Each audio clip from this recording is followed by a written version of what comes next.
Good evening, my Real News Midday TV family. Welcome back to the channel for another news update for November 9, 2023. And in the news this evening, taxi driver shot during dispute with police in New Kingston. A taxi operator was shot in the foot during an altercation with police in New Kingston shortly after 12 noon on Thursday. According to an eyewitness, the cabby had parked illegally at a restaurant located along Knutsford Boulevard before going inside the establishment to purchase food. When he returned, it is alleged that a police officer demanded his keys in an attempt to seize the vehicle. However, the operator resisted and was reportedly shot in the right foot by the lawman. He was subsequently whisked away by the police to get medical treatment. Sissoko probing alleged inappropriate conduct by male teacher at a prominent St. Andrews school. The Center for Investigations of Sexual Offenses and Child Abuse is currently investigating reports that a male teacher allegedly acted inappropriately with a student of a well-known high school located in Upper St. Andrew. The allegations are that an underage male student performed a sexual act on the male teacher in question. The teacher is also accused of engaging in inappropriate conversations with female students. The teacher was reportedly employed to work with students in the lower forms.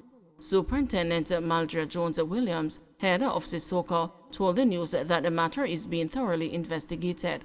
"We were doing our investigations at the school and we are seeking the individual in question as he has left the school," SP Jones-Williams said. In the meantime, the school administrators moved to reassure parents that quick action had been taken to apprehend the perpetrator and repair the trust between faculty and the student body. "We are deeply concerned about recent reports of inappropriate behavior by a former teacher.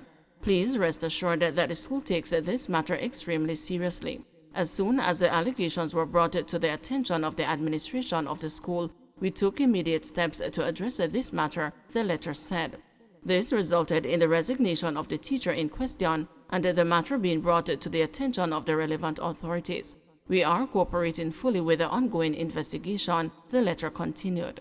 The letter disseminated via email to parents reassured that the school's priority remains the well-being and the safety of students. "We are committed to providing a supportive environment and ensuring that every student feels secure," the letter said. The school has also offered counseling services for any student in need of support during this time.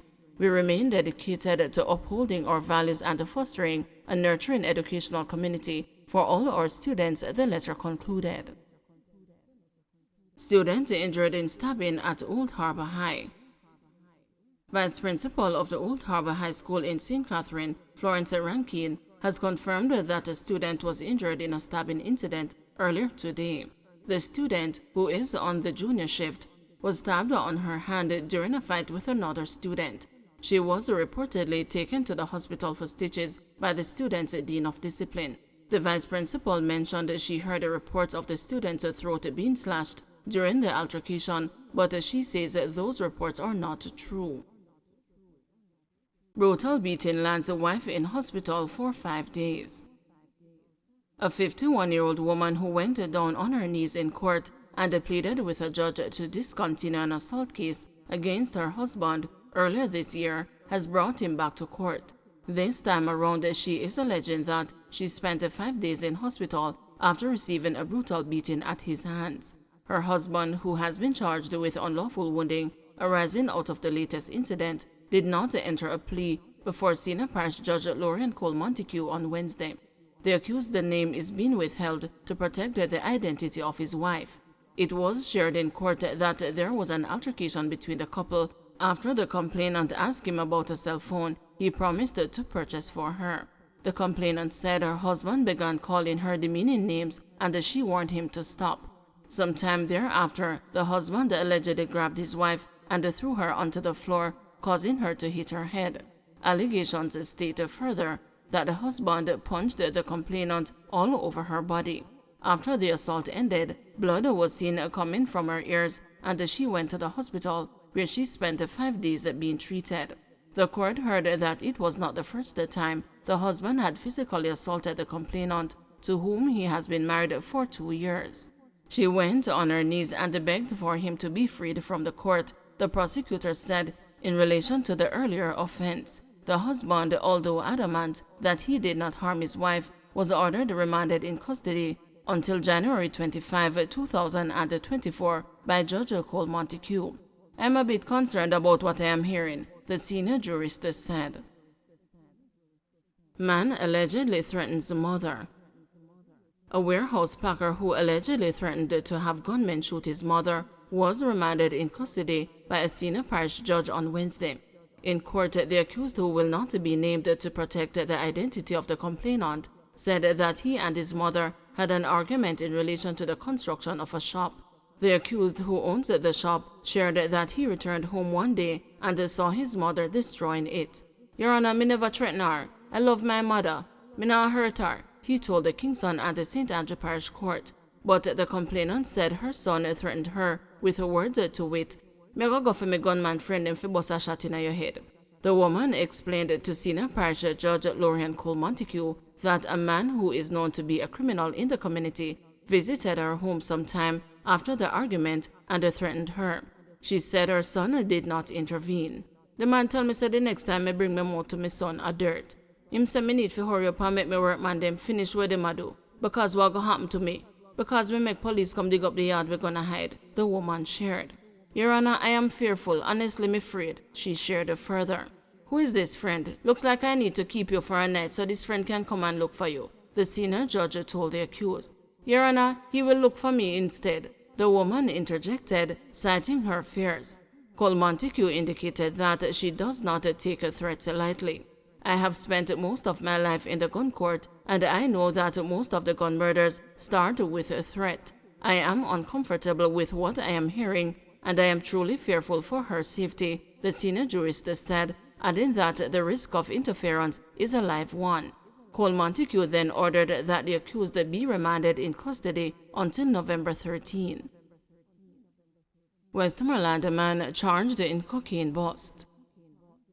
The narcotics police have laid drug trafficking charges against a Westmoreland man who attempted to ship millions of dollars worth of cocaine through a courier service company based in St. James.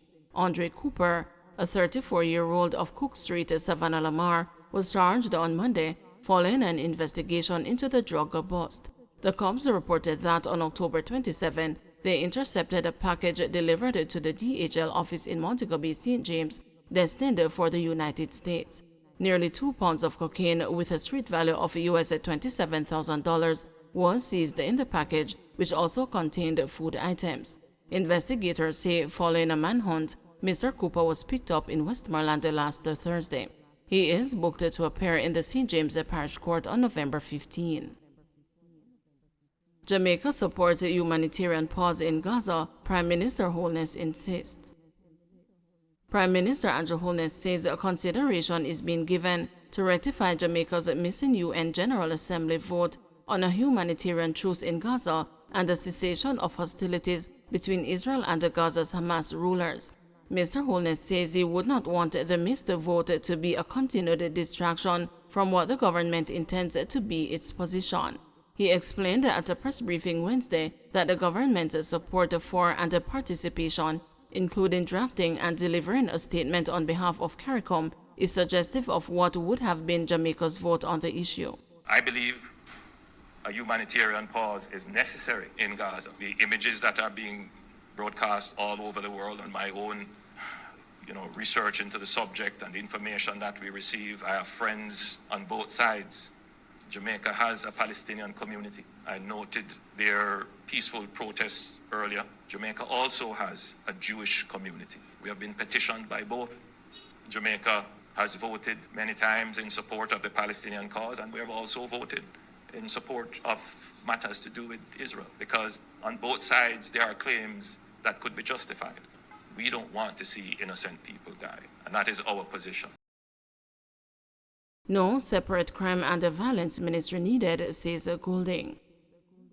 Opposition leader Mark Golding has rubbished a suggestion from Prime Minister Andrew Holness that the country needs a separate ministry to address the crime and the violence. Mr. Holness hinted at the proposal of the new ministry during a sitting of Parliament on Tuesday, where he and other legislators condemned the murders of 2 young boys and a man who was the target of the attack in Salt Spring, St. James on Monday. The strategic thinking is that we need this national commission to look at what assets we have already deployed in treating with violence, to see where the gaps are, and then the government will have to dedicate a budget and probably create an entire ministry to start now to coordinate all the state and civil activities, including, yes, to treat with this issue frontally of violence. Speaking with the news during a tour of South St. James Wednesday, the opposition leader said a new ministry as articulated by Mr. Holness is illogical. We have a Ministry of National Security which has responsibility for dealing with crime and violence. And we have a Minister of Justice to deal with the justice side of things. We believe in social transformation, and we have a shadow minister of social transformation.